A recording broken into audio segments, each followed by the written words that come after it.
All the way live. Get ready for America's #1 funny man. Funny man.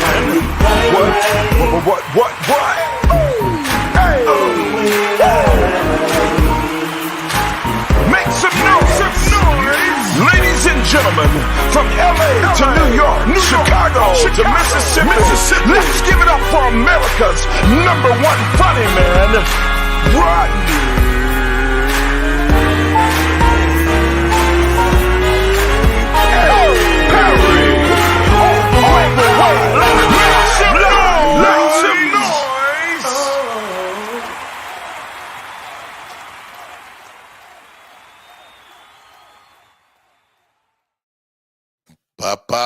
We are live. What's up, party people? My name is Rodney Perry, and you're tuned into Rodney Perry Live. We are indeed live this Monday morning.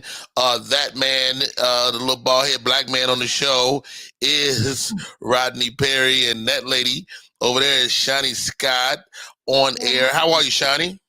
Good morning. I am great. It's Monday, the last week of school for my kids, so I'm really happy. This is the last week for my daughter as well. I just took her to school this morning. It's raining here in Georgia. What y'all looking like out there in the D? It is misting, so that means that we're probably going to have some rain come, which is a good thing because it cooled off everything. That's when you know you old, when you start talking about the damn weather. You know it's gonna rain tomorrow. Yeah, you know, my joints hurting. Yeah, while you playing, my knee been bothering me for 2 days, so that's what it is. Also, I'm excited about the show today. One thing we try to do every day. I have my comedic co-hosts. They're rocking here, man. And over the pandemic, I had the pleasure of meeting this young lady. She's so dope. From the D. She's a filmmaker, she's a writer, she's a producer. She's kind of everything. She's generous as all get out. Welcome to the show, my homie Heather J in the building. Hey, hi, everybody. Hi. What's up, Heather? How are you? Your hair is big. Yeah, this year. I woke up like this. It looks good. It is very fly. Trying to cover these dark circles we have from not getting enough sleep last night. As the bangs grow, eventually they cover your face. hey, yo. Now, do you do color? Because I know Shani didn't bust up in here with the highlights. Do you do color? When I want to color my hair, I just do weave. Or just throw a whole different. Mm-hmm. You know what? Yeah. That's the thing about women. Y'all can take and change everything. Mm-hmm. Like you can be as tall as you want. You can be as cute as you want with makeup. You can throw a whole different head of hair on. You can get nails. And don't get me wrong, I ain't trying to wear no makeup. But when I have wore makeup, I be like, I should do this every day. Now you see why we like it. I'm like, who is this? This like, I've seen women that literally look completely different. You know what I mean? I'm like, yo, are you the same? Word. Perfect. All right, now, my other co-host is an absolute legend. Let me tell you something, Heather J. When I was a Rudy Pooch, this man was already working comedian, he was gone. Ladies and gentlemen, welcome to the show. My man, Bo P. Barnes in the building. What's up, Bo P? Oh, there. Ho. What's up, man? Thank you, bro, for coming on. Turn your phone sideways so we can get your whole face in there. Say my head big? Try to say my head is big or something? I didn't want to say nothing, but I'm glad you said it. So, hey, Bo P, man, you're an absolute legend in the game. Thank you for coming on today, man. How are you? I'm good, my brother. How y'all doing? Now, Heather got all the hair you used to have. Yes, sir. Yes, sir. When I had my dreads, she took it over from me. Man, let me tell you. Hey, Bo, talk to me about comedy, man. You've been doing comedy how many years, bro? Be 30 years in December. How many? 30. 30 years. Bo P, you got to be more than 30 years in. No, it'll be 30 years in December. Dude, I know you were doing comedy 5 years before me. I started comedy in 1993, December 22nd. Yeah, that's more than 30 years. That's- No. Okay, so I don't meet you to 94. Right. So you wasn't but a year in when you moved to LA? Yeah, that was it. Really? Yeah. Dude, that is incredible. Yeah. So you're a Mississippi boy. You Right. pack up a year into comedy, and you go to the Bay first, and then LA. Yeah. Well, I didn't do no comedy how in Mississippi. scary was that? I didn't do no comedy in Mississippi. I only started comedy when I lived in Oakland. So what brought you to the Bay Area? Looking for work. I was an electrician. Okay, and So you still Mississippi, are an I couldn't find electrician. no work. I couldn't find no work in Mississippi. I wanted to be in the electronics field. So I Okay. decided to move to, I thought I was moving closer to Silicon Valley, but I moved to Oakland, San Francisco area. Dude, I remember you being the best comedian I'd ever seen. Wow, Rodney, that's a lot saying from you. But I ain't know shit either. Let me qualify that. No, man. But I mean, your character work, everything, and I think it's remarkable to have a skill too, because you went in. I mean, you've been to my home and done electrical work for me, man. You are still an electrician 30 years later. I still love doing it. Oh wow! You know, Steve Harvey got 5 jobs. Just one of my jobs just happened to be construction with my hands. That's it. Dude, I'm impressed. Look. You've wired some of the best comedy clubs in America. Yeah. And also, I did some work for Walking Dead. You know, I've done, you name it, man. I've done scary prison and everything, man. Line work on putting poles in the ground, putting the wire in the air. I've done it all, man. I love it. Really? I love it, yeah. I like the way you throw your hands up like it ain't shit. Yeah, You know what? But Rodney, I was just talking to Rick Sullivan just the other day, man. Wow. And Rick Sullivan, a Bay Area legend. Rick, when I started comedy, Rick let me start hosting it 3 months. After I started comedy, I said, Rick, I don't know what I'm doing. He said, yeah, you know what you're doing. Just keep doing it. So I was hosting. That's why everybody thought I've been doing it longer, because Rick threw me right out there in the fire, like, you gonna host for my club. Wow. Yeah. And that was the end zone. Also on the show today, Heather J. Flat out funny. Heather, what's your origin story? Like, I know you're from Detroit, but who is your OG? See, me and Bo had different origins. When I started comedy, it was after all the Comic Views and Def Jam years. So we had a lot of veterans in our city who had TV credits, you know, so they didn't really let us get nothing. You know, they wasn't letting us get the mic. Really? Like, y'all not funny or whatever. So yeah, nobody was giving us nothing at 3 months then. They made us work for all of it. So Mike Bonner is definitely somebody I consider an OG. Bonner always looked out. Okay. And he's just an incredible man, as everybody knows. And Kool-Aid, rest in peace, was Rest OG. in peace to the great Kool-Aid, man. Definitely looked out for us when we was New Jacks and whatnot. But honestly, if I really was to answer that question, honestly, I would say my OG for real is Will Sylvance. Really? And yeah, because he was my friend in New York. I would go to New York a lot when I was a new comic and get stage time. He always he So you had to leave Detroit to go to New York to get stage time. It was just, I mean, when I started, Will was my friend before I started comedy. So when I started, he was just telling me, like, he told me the game from day one. Like when I said, I think I want to do this, he was like, okay, well, these are the rules. And he was like, you got to get stage time as much as you can. You got to travel. You cannot stay in Detroit. You got to, you got to do this. You got to do that. And he gave me a lot of ethics.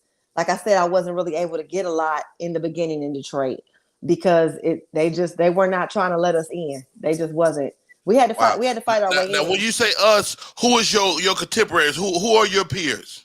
Mike Larry, who a lot of people know because he's a clean king, You know, the clean people all stick together. Hey, And Mike Larry did a bit, Heather J. After Will Smith walked on stage, he was like, "Yeah, y'all keep walking on stage." And he pulled a gun on somebody. Yeah. It was so funny, man. But go ahead. I'm sorry. Mike Larry is great. He's just his Judge Mathis has gone viral. Judge Mathis loves Mike Larry's Judge Mathis. It's just hilarious. CP is one of mine, one of my classmates, and Josh Adams, nice. also out of Detroit, is my classmates from Detroit. I don't know who those people will be in other cities. I feel like Ashima and I started around the same time. Okay. Her being in the South, because I remember when she used to come to Detroit a lot. I feel like me and her were kind of similar. I feel like me and Pretty Ricky started out. I feel like she was kind of a newer face when I was a newer face. Dale, so when I would go to New York, Khalees Hawkins, like they were new when I was new, or whatever. So I feel like we're all now me and Bo P, we facially challenged. How you have a good face. You're a pretty girl. Is that an upside or a downside to a comment? What kind of question is that? No, it's a good question because everybody know women are. You go on stage in female dress tonight and she thinks she all that. You can go straight dressed down and get a lot more. That might not be true no more, Bo. Oh, maybe right. Yeah. You may be right, Rodney, because I've never been a woman. I don't know. The new girls are coming in so fine and so fly that it scares me because I'm like, we couldn't be fine. We had to wear sweatpants. Yeah. We had to put our hair up. Why? I wasn't like that.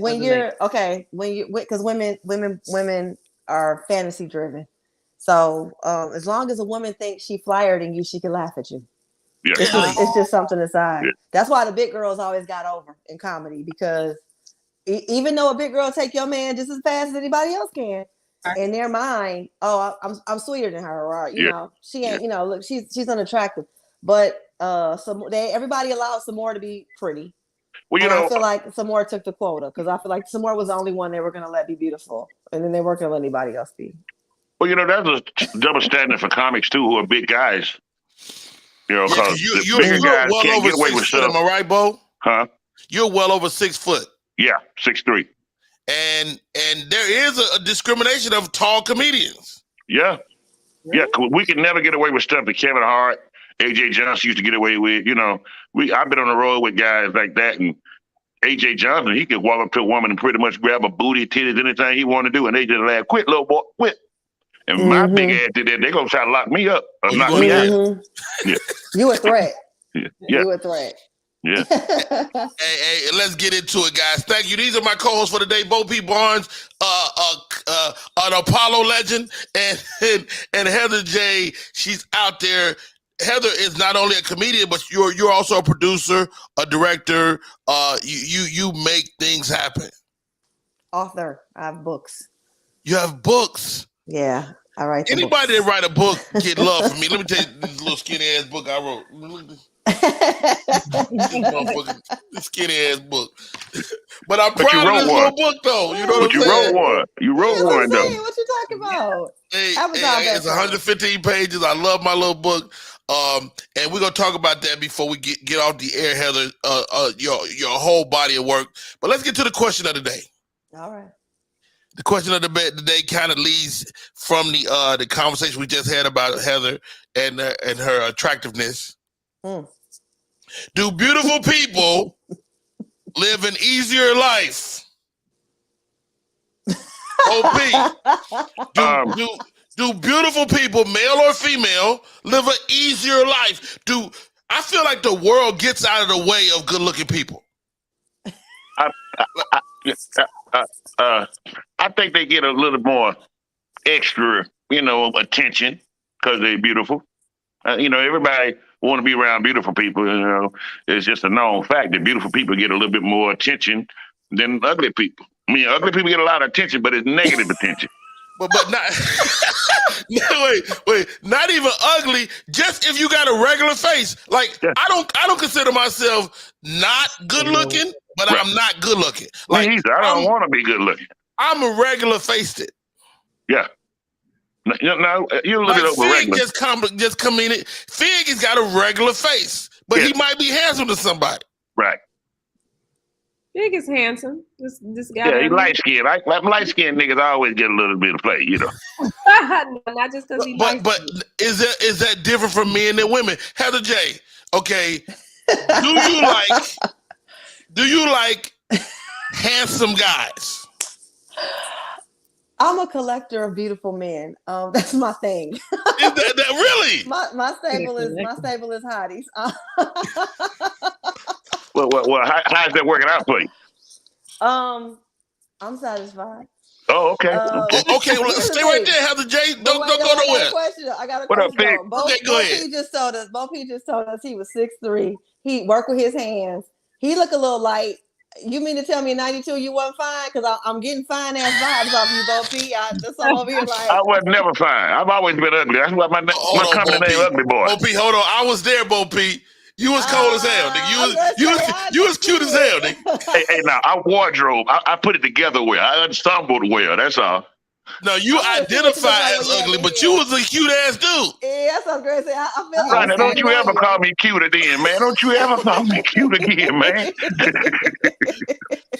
No, respectfully. but no, like, but Heather, like as a man, it almost ain't cool to be a cute ass dude. Like I played football with Shamar Moore, flag football. When I tell you Shamar Moore is handsome, he's a stunning ass dude. I'm serious. He's stunning. He's stunning. That's no homosexual, but Shamar Moore is gorgeous. Okay, he is. It is disrespectful. But he out there. If he was a regular nigga, he'd be in my staple. That's my type. So that's my question. He's the type of guy that you would lock down. No, I didn't say lock down. I said have him in your stable. Yeah, no, it's not about no. Those are not the ones you lock down. Those are the ones you use to make other people feel bad about themselves. So you wouldn't date Seal. You wouldn't date Seal then, huh? Wait, what? Seal? You wouldn't date Seal. You mean the singer? Yeah. Y'all crazy. He's not a bad she said she didn't even entertain that question. No. Seal is also a mandingo. He got that's a type too. That's a type as well. Seal don't lose me with his complexion or his Africanism. That's dope. That's beautiful too. Seal lose me with them scratches on his face. That's where you lose. It's not the fact that he's chocolate winning too. You know what I'm saying? Me, it's not complexion for me. It's just fine. Fine. I dated a Punjabi Indian. He's Stay right there, Heather J. Okay. The question of the day: do beautiful people have an easier life? You are one of the beautiful people, Heather J. I'm not one of the beautiful people. No, I'm not. No, you talking beautiful people. You talking about the what black men call exotics. Exotic chicks. They not. When you talk about different life, you talk in the black culture. If you mix with anything, and it's obvious. It's obvious. You know what I'm saying? Heather J, your humbleness is appreciated, but you are definitely a beautiful person. Somebody said Seal is a nice. He has a nice smile, and he's not ugly. We did not say. All right, Natasha. I think Seal is handsome too, because I can see the handsomeness in him. It's his tribe, so it's not. I think. I couldn't mess with that tribe. I couldn't mess with. If Seal walked in the room and Shamar Moore walked in the room, which one gonna get the most looks? Ladies. But the fame. You got to check the fame though too. Yeah. The fame. What if you didn't know nothing about the fame? Just the person itself, nothing about the fame. If they walked in the room, who you think gonna get the most looks? Seal or Shamar Moore? I'm gonna let Sis go first. Go ahead.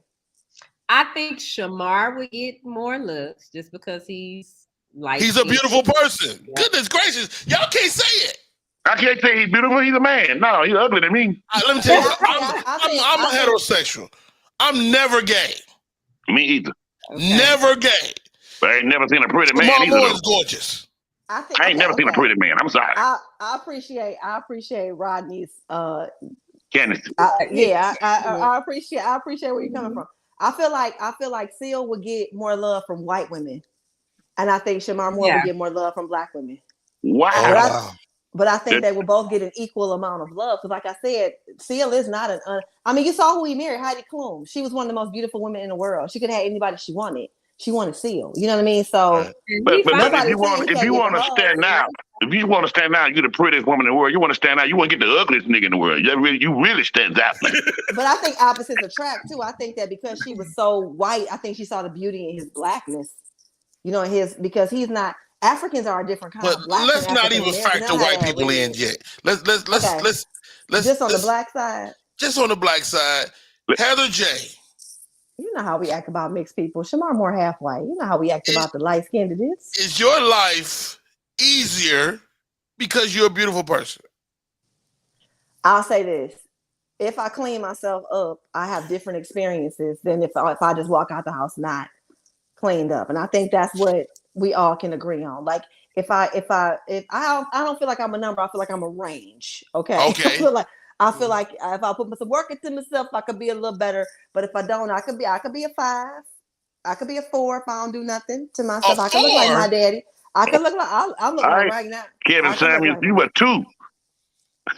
That's what I'm saying. I mean, I'm just saying I could, I'm not sensitive like that, but I'm saying if I have a bad day, when I was in high school and I had braces and acne, it wasn't the same as when the braces came off. You know what I'm saying? So I think that attractive people get it.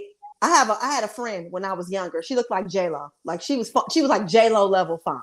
Wow. And me and her would go places together, and I would see how she would get treated. And she definitely got better treatment up front. I'll say that. But I think eventually it wears off and it all ultimately goes down to inner beauty. So I've seen beautiful people get better treatment in the beginning and then get kicked to the curb. I've seen people who maybe weren't considered as fine get ignored at first and then eventually lifted up over time. How about this, guys?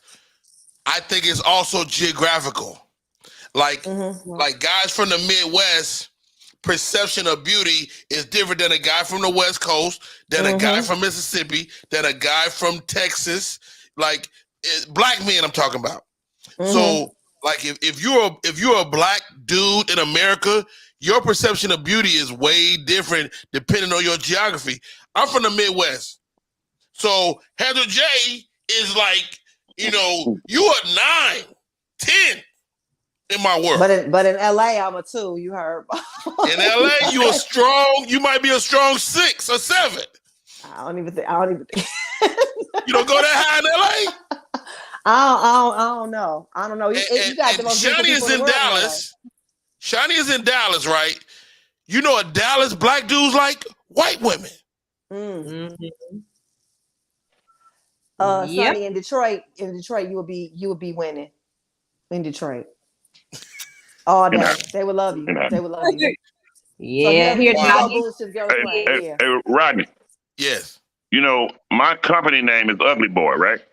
And my slogan is, it's okay to be cute, but ugly stands out. Does it stand out? Ugly stands out. Okay, ladies. It's okay to be cute, but ugly stands out. Ugly stands out. Bo P, you just gave us a word. I'm about to explain. So I'm in Miami one time doing a comedy show. Okay. After the show, there's a nightclub we go to. I'm in the nightclub. Miami got all beautiful people in there. True. All the people are beautiful in Miami, mostly. So I'm in there, and this lady walks in. She wasn't the prettiest thing in the room at all. No way, no kind of way. She was what a lot of people consider ugly. But to me, she was the prettiest woman in the room because everybody in the room wanted to see who she was. Ain't nobody look like her. Why was she there with these pretty people? They like, why she think she confident enough to be around all these pretty people? Wow. But she had the best spirit. She had the most confidence. She was clean. She was dressed nice and everything. And everybody wanted to see the ugly lady. They stopped looking at the pretty people like, who is this ugly, well put together person coming through here? Did she have body? Was she physically? Yeah. She had everything a beautiful woman had. She just had that natural. She had that real strong African cheekbone type of look that a lot of people thought was ugly. Oh yeah. I mean, as a people, somebody put it in the comments. I think it was Fig. Shout out to comedian Fig. Somebody said we programmed a certain kind of way because somebody else in the comments is talking about the Puerto Rican girls in New York, and my mother's Puerto Rican. And growing up, I I watched my mother get a certain kind of attention as well. But to me, it was like light skin privilege again, Right or whatever. So I see what you're talking about. I see what you're talking about. But I've been all over the world, so I've seen different types of beauty too, and I think that a lot of it depends on how you've exposed yourself, opened yourself up to beauty. Because I went to Bethlehem. Is this idea that we're kicking around this morning? Is this based on our the effects of European standards of beauty on us as Black Americans? From his personal experience. Yeah, I think in the beginning it starts off like that, but I think by the time you grow up, you like what you like. You know what I'm saying? I think maybe when you're an adolescent, you might like what you think you're supposed to like, but then you know, like when you were in middle school, yeah, all the light skinned boys got the attention, all the light skinned girls. But then you grew up, and then somebody's like, "Wait, I don't like that. I want the chocolate girl, or I want the red, I want the ginger, or you know." I like a big boy. So Heather J, when did you get hot? Like, what was your you said you were ugly duckling and you made a transformation. Definitely. When did you go from Heather to y'all see Heather? Heather. I didn't get no confidence until I was out of high school. Really? Yeah, I was about so your 18, transformation 19. come in college? Yeah. Mm-hmm. Wow. Yeah, because my mother was slim and my sister was slim. My mother was light. My sister looked like my mother. She's lighter than me. And my father was dark. So it was a lot of you Black, you know, like your daddy kind of things. And I was thicker. I was always thick like my grandmother, like a little more shapely. I had different hair than them.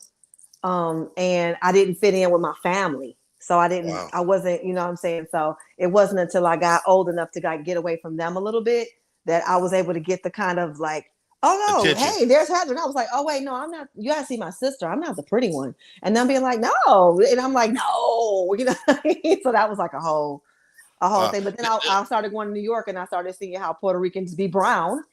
And I was like, wait a minute, ain't nothing wrong with me. But yeah, I was wrong by then. Yeah. I was wrong by then. Ain't that something? I mean, it's crazy how that, like, our childhood affects us. I mean, I have a very similar story. My mother was fair, my sister was fair, and so looking at them, I was really in search of, you know, what this dark thing was, and I used to do a bit about this when Wesley Snipes stabbed Christopher Williams in the hand. It was over. Not New Jack City. New Jack City was the moment. I see my friend Kiki Richardson in the comments. Kiki, man love, man respect. Bo P, when did you go from that's Bo P to nigga? That's Bo P. It was probably after I did Apollo. So your fame did it for you. Yeah. Let me tell you something. People don't give Apollo credit. Apollo is real to Black folks. It is. I don't care what other show you did back in the day. Once you did Apollo, that shit, people was like, your family's like, oh, so you're really serious about comedy. Mm-hmm. That's real. Not my family. They still didn't. They didn't know I did Apollo. All right, y'all. This is Rodney Perry. You're tuned in to Rodney Perry Live. I'm talking with my friends right now. I got Heather J. She's fine, but she didn't know it. The homie Bo P, Ugly Boy Productions. He made porn for 5 years in LA. I saw it. Ladies and gentlemen, Channy Scott on air is in the building. We're going to take a break. We come back. We're going to be talking to Louis Stansel. Louis is a businessman. He puts together, he's my partner in crime. I do my improv workshop out of his studio, LS Studios. I want to talk to Louis about LS Studios and about the way he grew up, man. This guy's got a remarkable story. We're going to take a break. When we come back, Louis Stansel, Rodney Perry Live. Let's go! Standard precise, no margin for error. Dare to forget that. Dare to have fun with it. Get weird with it. Dare to send those old STEM theories flying past the neighbor's house into outer space. Dare to program something internet-breaking, record-breaking. Dare to blow their minds. Dare to learn the difference between sedimentary and metamorphic rock. Go find those rocks. Dare to keep daring. Dare to STEM. Check out She Can STEM to get started.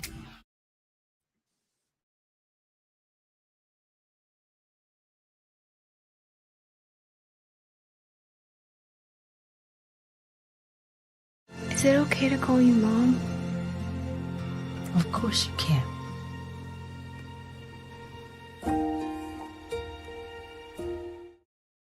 SM Marketing Communications is not only a marketing communications company. They also provide web content management, social media marketing, video and audio production, advertising, not-for-profit marketing management, and community outreach and engagement. Want to learn more about SM Marketing Communication? Call area code 314-339-7662. That's 314-339-7662. That's SM Marketing Communication. We are back in full effect. It's your boy Rodney Perry. You're tuned in to Rodney Perry Live. My next guest, put my comedians in here. My next guest, I've been friends with this young man for the last probably 7-8 years. I met him on the set of a movie. Did not know we would be working together for the next 7-8 years. Welcome to the show, Mr. Louis Stansel. Yo. What's up, Rodney? What's up, Louis? How are you, buddy? I'm blessed. What's Man, up, thank everybody? you for agreeing to come on the show. Louis Stansel, he is the LS and LS Acting Studios. Louis, man, I wanted to talk to you for a number of reasons. One, I'm familiar with your story, and I wanted to share it with my audience. You're the child of deaf parents. Yeah.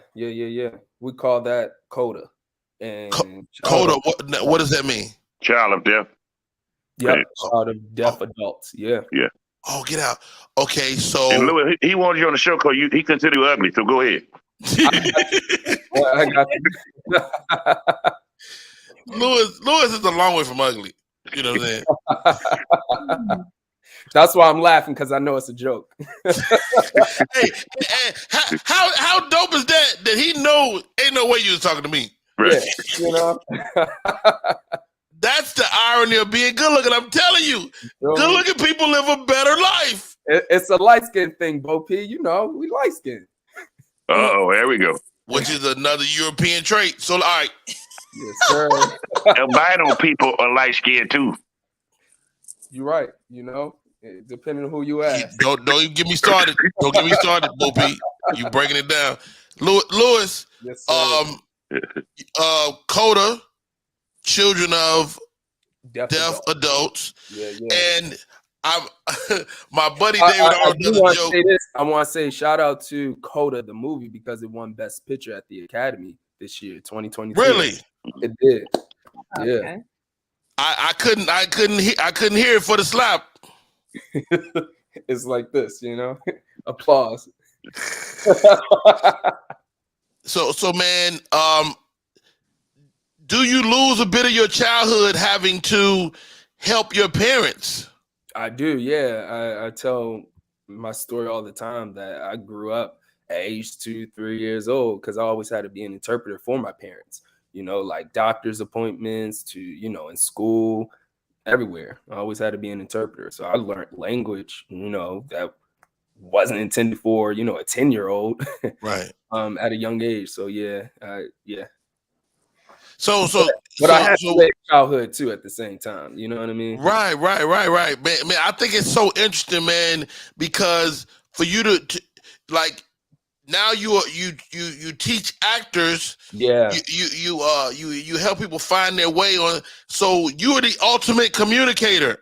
Yeah, absolutely. To even go further with that, I always tell actors it's about physical actions, right? So I didn't know the terminology until I got older and got into the craft, that if I'm 6, 7, 8 years old and I'm watching TV, I can't hear them talk to me, right? All I can hear is sounds. So if my mom or dad is calling out my name, I have to put my full attention on them to see what they're talking about. So something as simple as come here.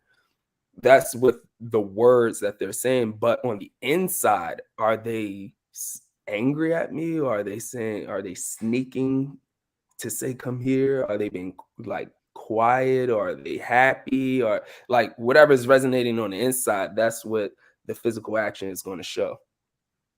Talk to me about LS Studios, man. Yeah. I mean, you made a pivot into this space so smooth.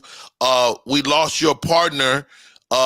He passed away a few years ago, and he had a company, and you could have easily folded, man, and you didn't, man. Talk to me about that. Absolutely. So I own and found LS Acting Studios. LS Acting Studios is an acting school. Thank you, Rodney, for partnering up with me. It's been a journey. So we push out acting classes, improv classes led by Rodney Perry, screenwriting classes led by Lamont Farrell, and voiceover classes led by Reese Sweeney. We have a school downtown Atlanta, school that we recently opened up in Hollywood on Sunset Boulevard this past January. We teach virtual classes since the pandemic, and it's been rocking and rolling with Rodney and all of our other instructors. Yeah, we've been going good. We've been going strong. The goal in the next year or two is to open up in New York and London. Oh, wow. Yeah. Wow, that's dope, man. Take me back to the beginning, man. You started back in the day, with you ever been to the mall? Speaking of beautiful people, I love the way these shows come together. Yeah. You ever been to the mall and somebody tell you your ass is gorgeous and that you need to come and for $800, you can too be you was with one of those companies. I was you was in charge of finding. You was the guy at the mall. I was the guy at the mall. Yeah, I was the guy at the mall in Baltimore. It was a company, we won't mention the company yet right now. But that's how I got my start. Somebody approached me. I went to the school, paid a couple $1,000s that my grandmother just got the credit card in the mail a day before, and it was the right amount. So I knew it was designated for me. My grandmother could have said nah, but she did. And then investment turned out into this.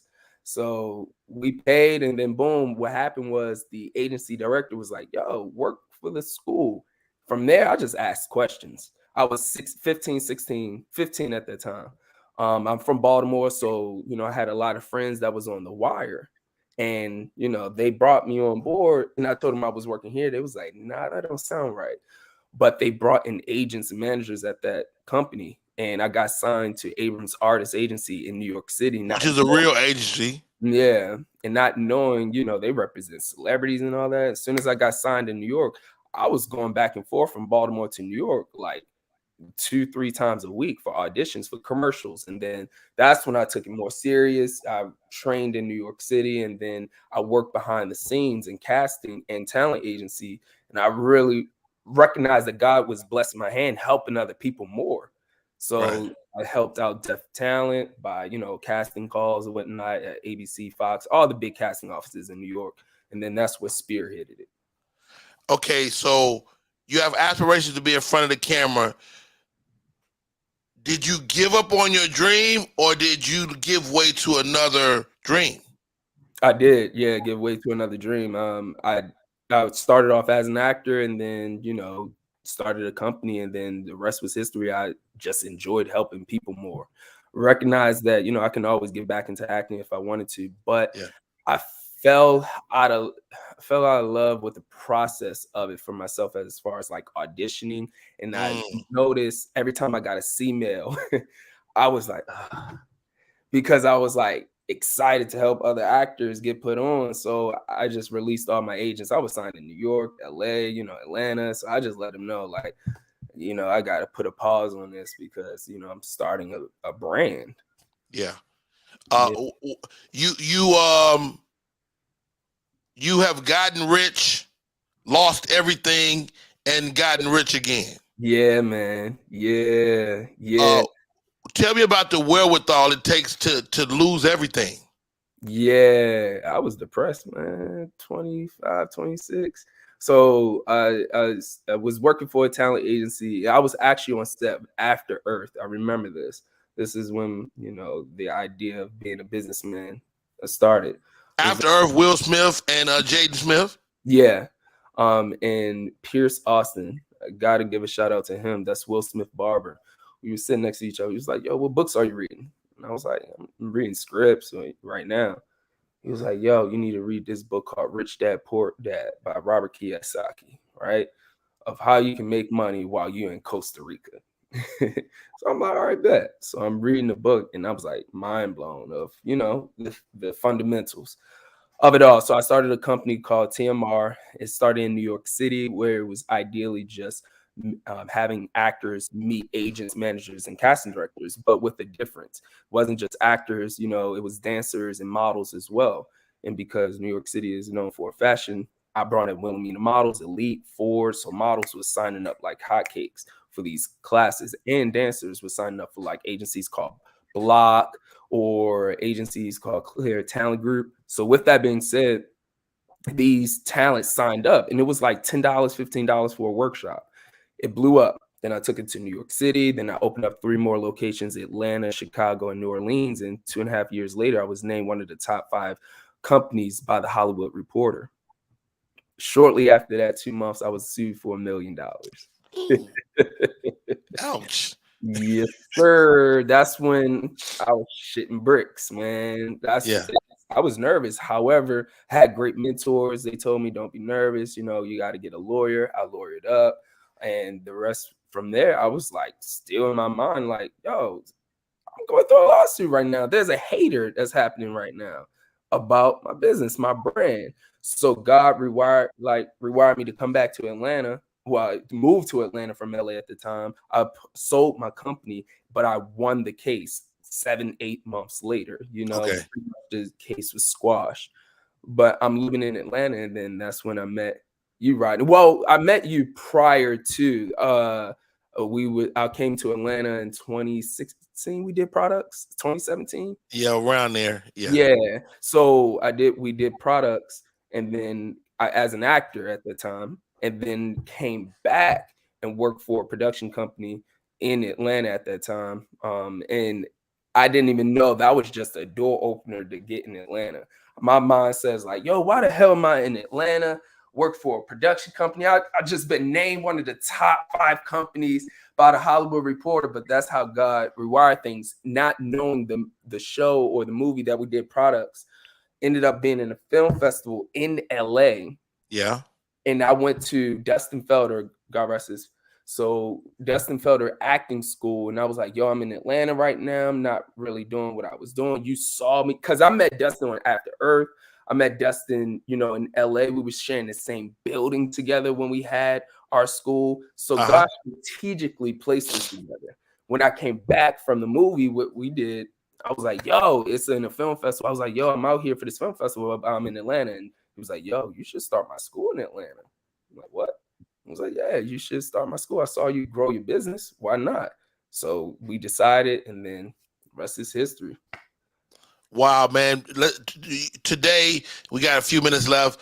Today, LS Studios is thriving. You're in Atlanta. You're in LA, which is huge coming off a pandemic. You survived the pandemic. What's next for LS, man? Yes, sir. So hopefully we're going on the road, Rodney. Hey, you know what? Can we share the idea? So the idea is to go to people. There are actors and people all over the country that don't have access, and so we're gonna bring the studio to them. We're gonna bring myself, Lewis, our script guy, our sound guy, you know, and we're gonna go and be a vessel, a light, if you will. LS, do in your line of work, have you noticed that pretty people get more work than ugly people? That's a good question. That is a great question, though. Nah, so you suggest ugly people don't even come to the class? You know what? Save your money. Try to get you some surgery. Move your nose. Yeah. But sometimes a unique face is an upside, right? Yes, sir. Yeah. Well, you know, one thing about it, Rodney, it wasn't so much of ugly and cute in Hollywood to me. It was the size. People don't realize a lot of people in Hollywood not over 5'6". Your leading man are sometimes 5'6" tall.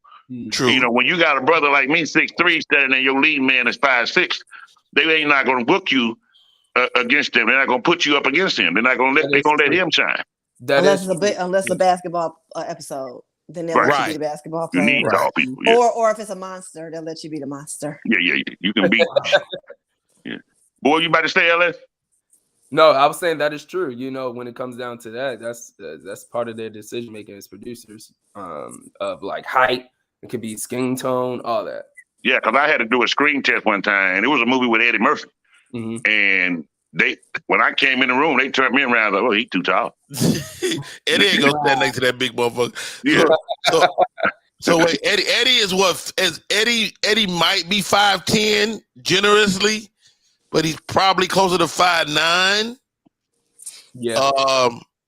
What's the best piece of advice for actors in general, Lewis? Train. Yeah, that's the very first thing. You know, it eliminates my job though on set.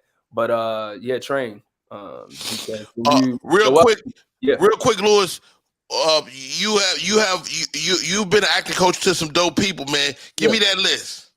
So Meek Mill, coach the entire cast on Charm City Kings, which is produced by Will Smith and Jada Pinkett.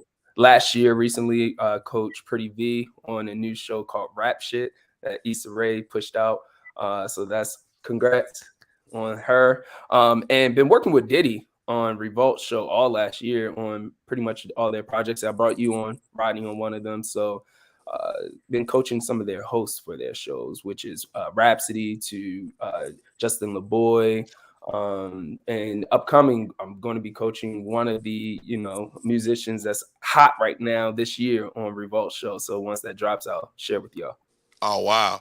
Hey, man, the man's name is Louis Stansel. He is the man, the legend of LS Studios. Thank you so much for coming on, Louis. Absolutely. No doubt. Thank you. You're the best, Louis. Hey. Keep it up, Louis. Yes, sir. Hey, thank you, bro. Appreciate you, man. Thank you so much for coming on, man. Absolutely. Take care. I got to come to that class in Atlanta, Rodney. Huh? I got to go to that class down in Atlanta. Oh, for sure, man. For sure. Y'all need to bring and I recommend that, especially for comedians to get some training. I studied with Tasha Smith over at T-Saw Acting Studios when she first started back in the day, and she helped me a lot. And I got tools I still use to this day as an actor. Shawnee Scott, it is time for the entertainment report. Yeah. Oh, look at that. I like that. Yeah, the sound effects are coming. Hey, one day at a time. This is day one. This is the first day of the show, guys. You guys are my first co-host, Heather J, Bo P. Man, this is great. Hey, we're making history.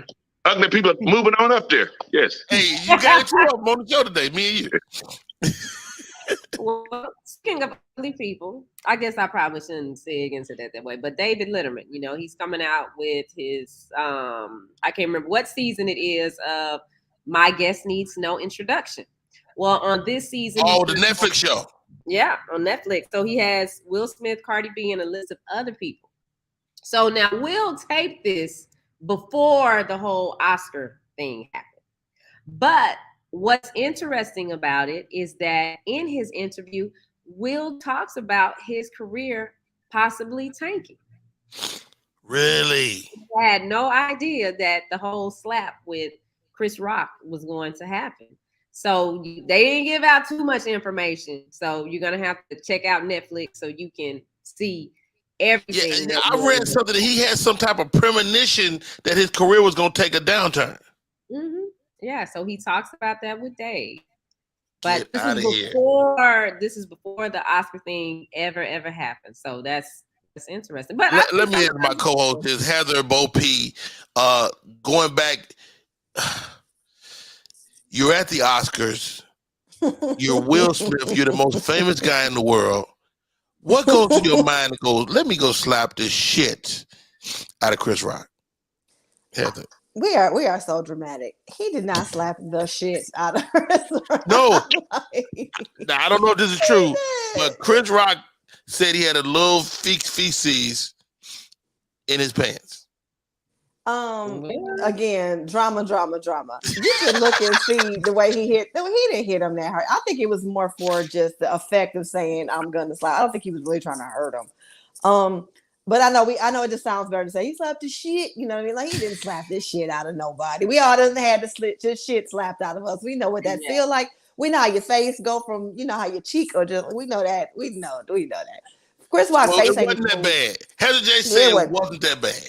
I mean, I really think if there's a category of most overinflated situations of the year, that is definitely like we are definitely that and Amber Heard and Johnny Depp is getting so blown out of proportion. Just like they in court, so it ain't. It's real. Okay, I do have. I'll talk about that. But you asked about Will Smith.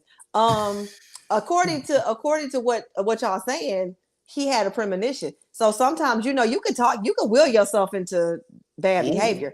If he was so sure it was going to happen, he might have just, what's that? The power of suggestion. You know what I mean? That's interesting to me that he was feeling this. But I think it's obvious to reasonable people that he's, you know, having some stress issues or whatever, and it just kind of all culminated. I don't think his career is tanked. No part of me think his career is tanked at all. And I think that interview when it dropped is going to be the most watched thing of the year. Oh wow! Because here's the thing: Will Smith can still if he still go play basketball, it's going viral. Like we still love Will. We let Michael Jackson.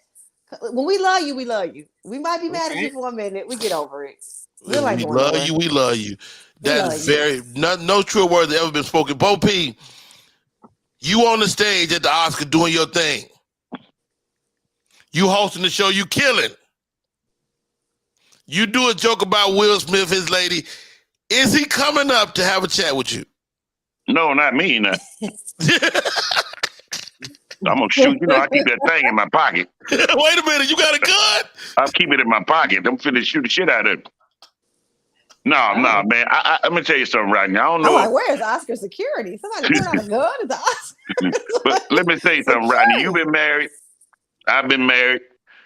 I am married. I mean, and when a woman is in your ass, there's no telling what you're gonna do. When your house is not in order from a man's perspective, your mind is not right. It's no telling what you may do. People don't understand, women don't understand the pressure that they put on men. Sometimes it's just a little smart mouth, just something they spray out of their mouth, and knowing he can't slap shit out of you because you're going to take him to prison, go to jail. But they'll say little sly things about you. You know what I mean? And women don't realize y'all say some little sly shit a lot of times, and we have to let it ride because we're men. But we be want to say something back. But if we say something back, now your feelings hurt. Now I'm an asshole. So just like I saw the interview, not the interview, but the video with Will, and they had the therapist in the house a year before all that happened. And he was saying, why you got that camera in my face? You talk, you know, and she like, see, I told you, we got problems. And that kind of stuff right there, man, if you dealing with stuff like that, your mind is not right. So when somebody says something about your wife, he didn't slap Chris Rock. He was slapping Jada. Ooh. He was slapping Jada. Oh. See what I'm saying? See that? But Chris Rock just had to be standing up there at the time. Well, according to Chris Rock, it was definitely him and not Jada. I don't think he was slapping Jada. I think he was slapping America. Like I think he was slapping everybody that made a meme about him. America. I think he was slapping himself too. Yeah, because you know, he had gone viral so many times with so many jokes about him and August Alsina. It was just he had been the butt of he went from being the person that was literally untouchable to being the butt of several jokes. Yes.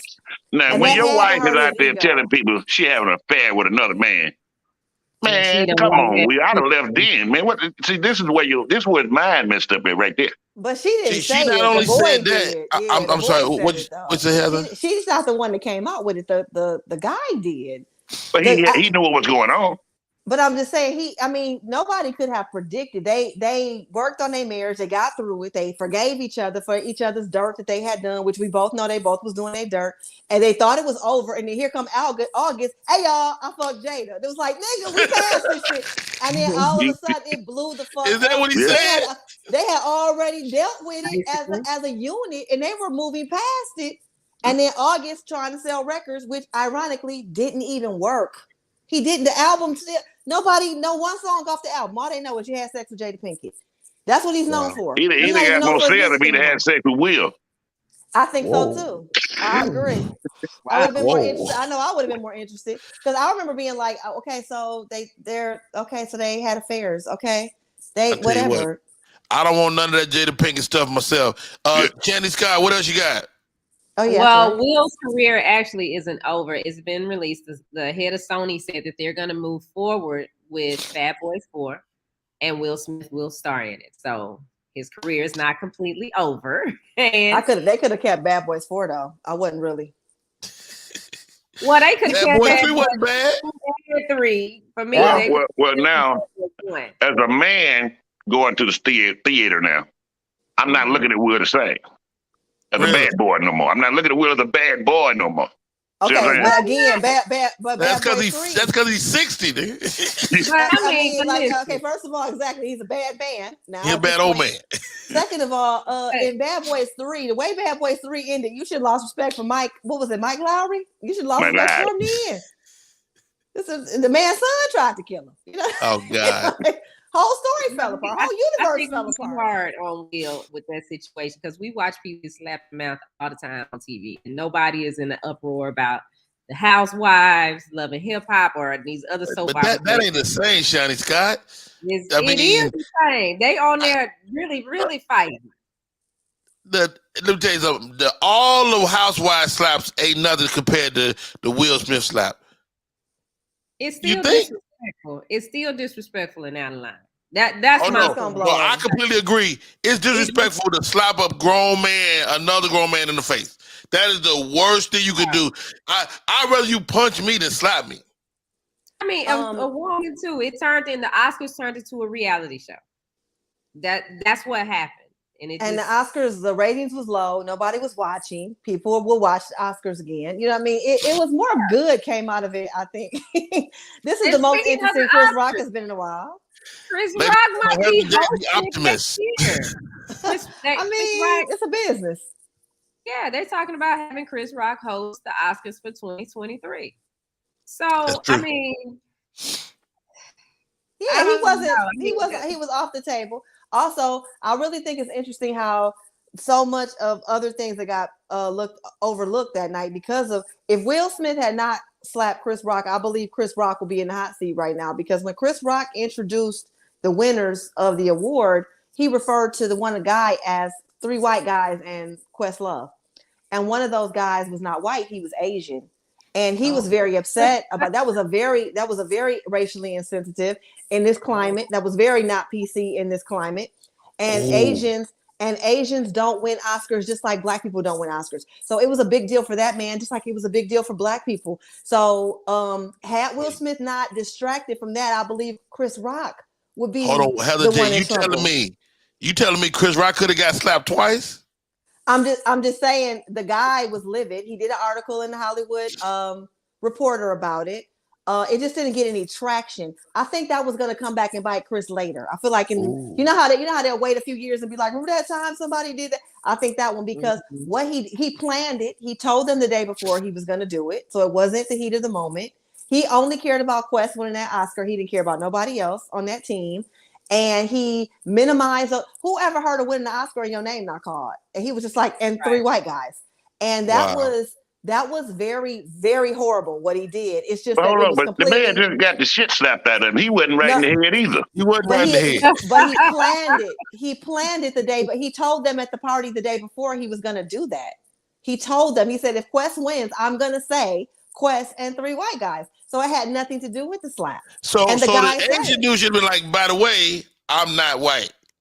That's what he said. The thing he was like, it was very, but he said, Will Smith was an asshole, don't get me wrong, but I'm more mad at Chris Rock because Chris Rock ruined our moment. Will Smith didn't ruin our moment. Chris Rock did.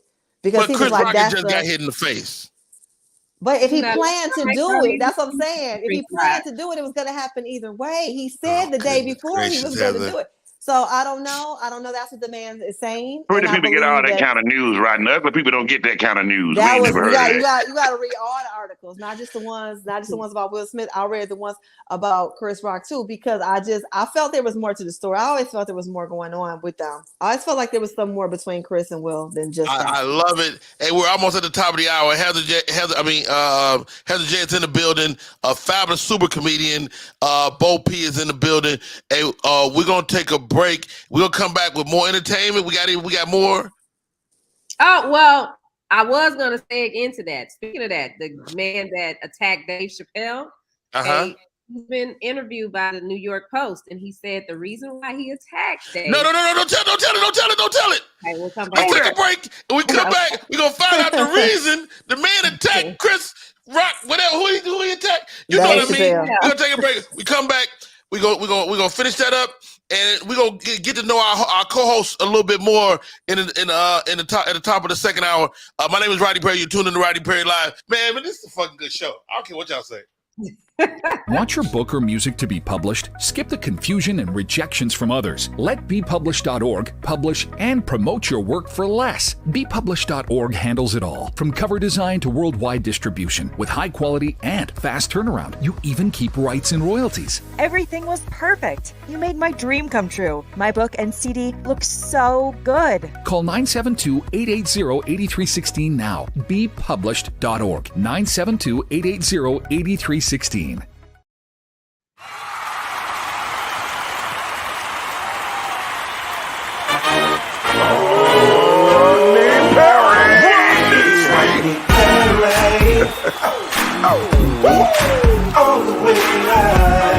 Get ready for America's #1 funny man. What? Hey. Make some noise.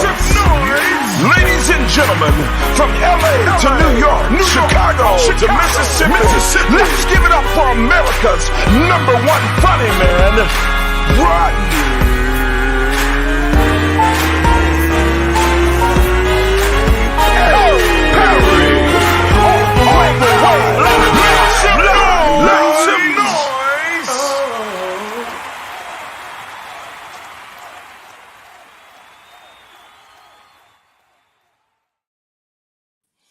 What up, party people? It's your boy Rodney Perry. You're tuned in to Rodney Perry Live.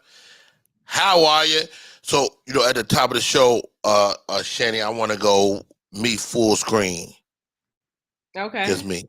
All right, let's do that. Thank you guys. Shani Scott is producing and co-hosting, putting it down. Shani Scott, you are Media 360. Do people know that? 360. Media Room 360. And I'm colorblind, so I really couldn't see Room when I looked at the logo. Because Room is in red, so that's why. That shit is invisible to me. Yeah. Which is crazy.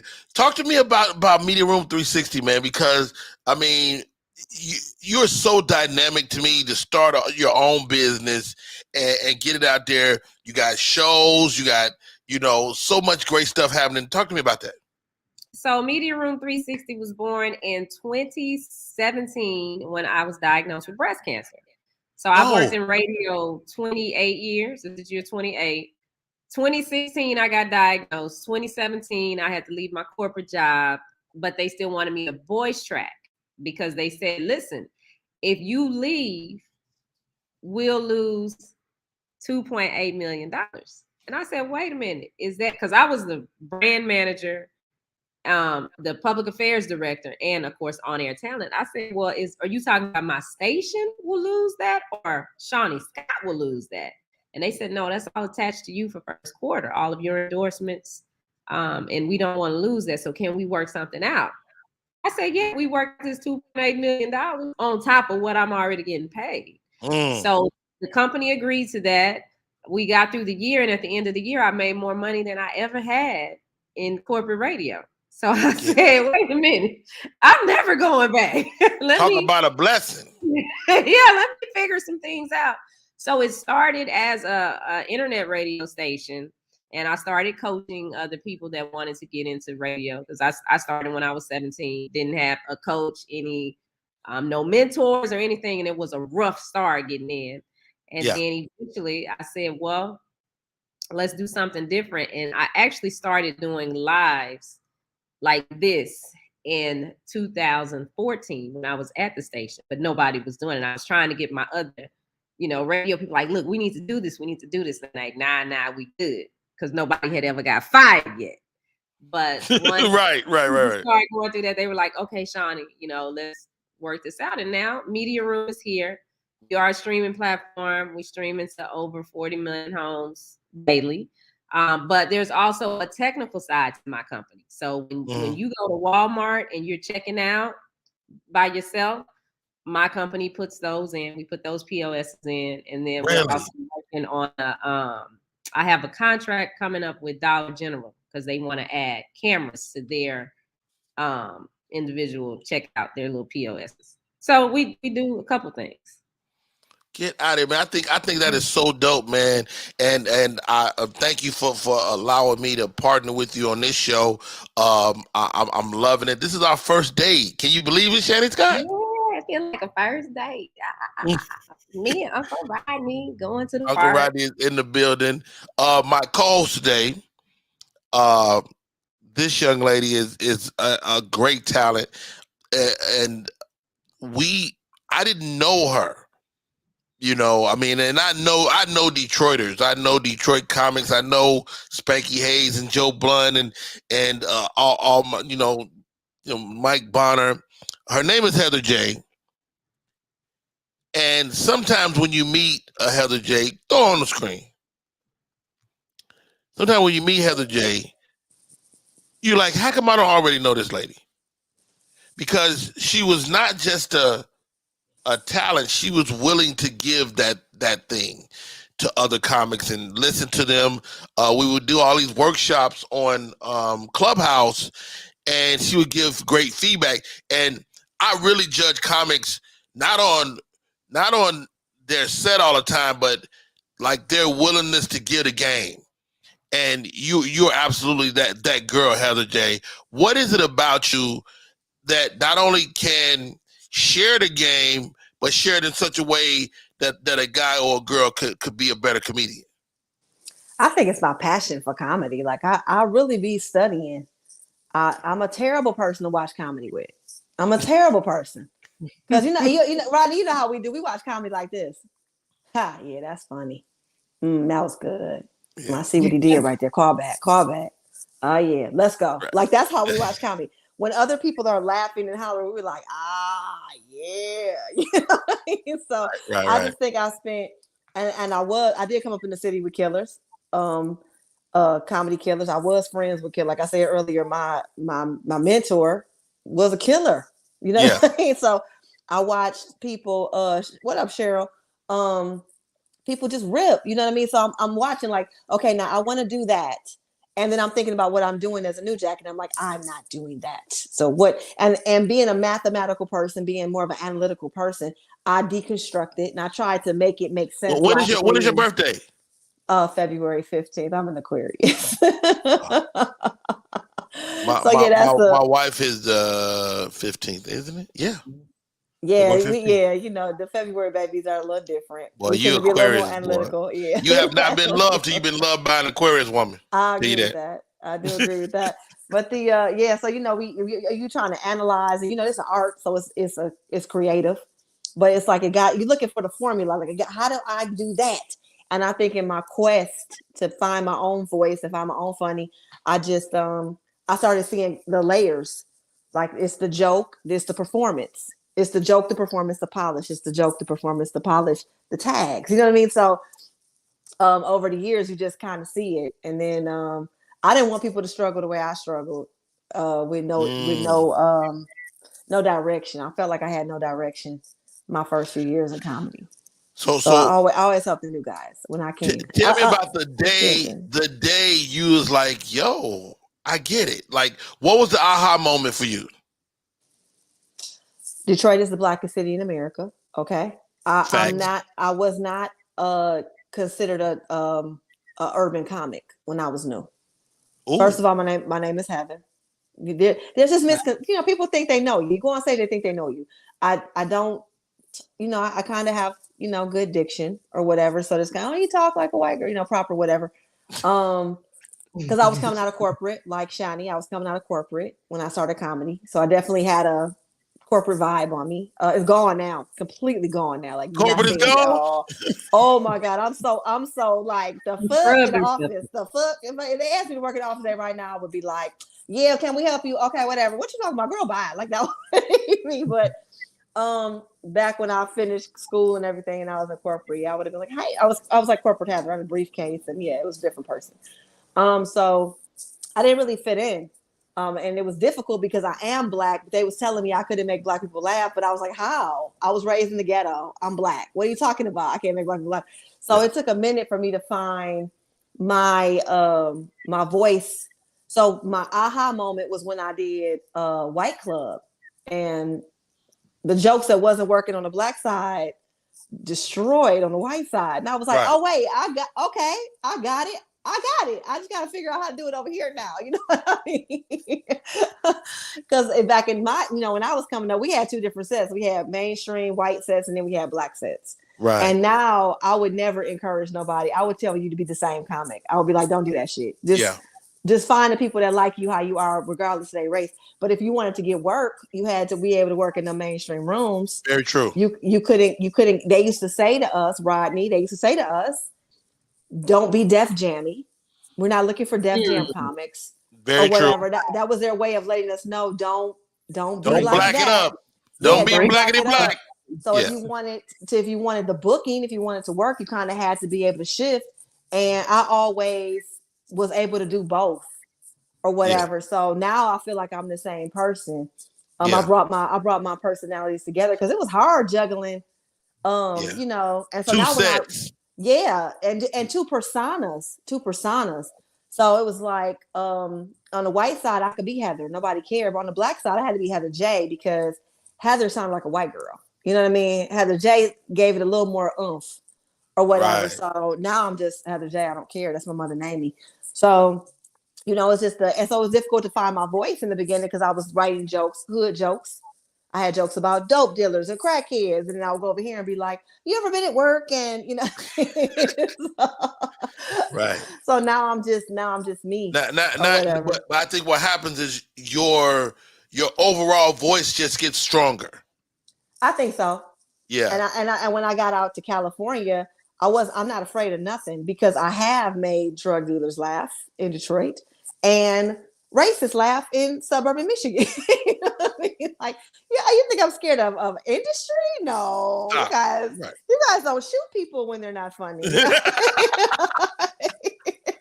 Have you been to a show? Have you ever experienced somebody? That's what the thing we were talking about earlier. The thing I've been to comedy shows where comedians have not been done well, and they end up getting into a fight. Like I've seen that happen. Oh, for sure. So for sure. It's like for us when the comedians were getting all up in arms about Chris Rock, I was like, y'all act like y'all ain't never fought in the show before. Shut up. We didn't all had a scrap over something we said on stage before, or almost had a scrap, or somebody really at the very least seen it. Right. At the very least seen it. Like somebody didn't like your little joke, and now they mad for real. You know what I mean? Like, why y'all acting brand new? What? Who is your female comedian that gave you the game, if any? That's interesting.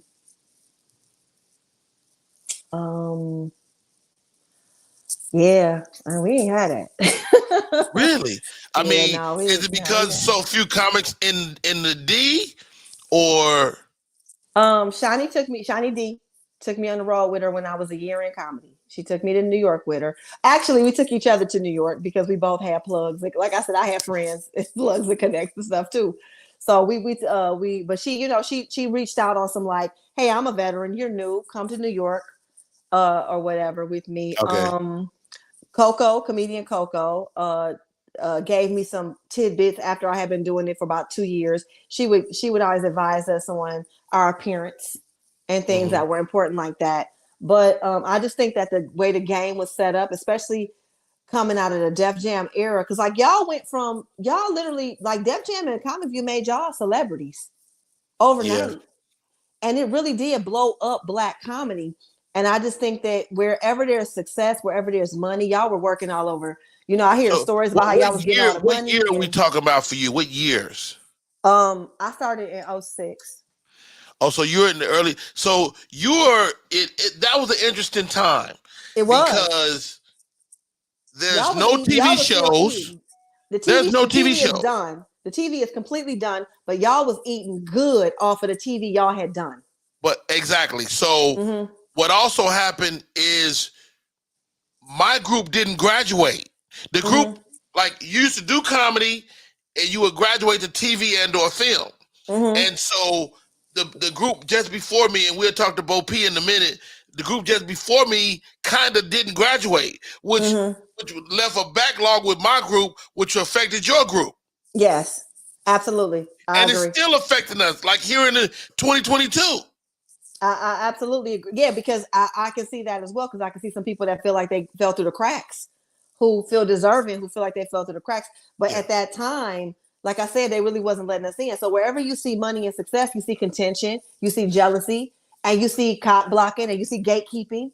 And so I really feel like the women were not happy to see the new crop of women coming in. And so it just wasn't, when I would see like the way, when I compare myself to my guy contemporaries and the people and the guys that reached out to them versus the girls that reached out to me, I didn't really get it. Wow. I didn't really get it. And that was another reason why when I reached a certain level, I was like, I'm not going to be like that. I always take girls in a row with me. And I always reach back and try to help the girls or whatever, because I remember how it felt to be looking at other women comedians in the room and be like, why are you mad I'm here? Like me and you got more common than me and these guys. But they worry about us talking about the same stuff. And that was happening. I remember one time I was in Atlanta. I love Atlanta comedy, by the way, because I always got a different kind of reaction. Dirty South, who is a veteran, who was somebody I watched on television when I was like in high school and college. She praised me so much when I got off the stage as a veteran and as a face I recognized from television. I will always love her for that one night. She don't get the credit of being as dope as she is. She really, I agree. I feel like she's underrated as well, because she was definitely she's one of the people that fell through the cracks. You know what she might. I would agree with that. She definitely was in that Def Jam Comic View era. And when she praised me, it was so bizarre to me because I had never got that before, and I was just like, oh. But she was confident in herself. She knew her voice. She knew what she could do on stage. I wasn't a threat to her at all. And I just always appreciated those kind of being around the kind of people that don't see talent as a threat.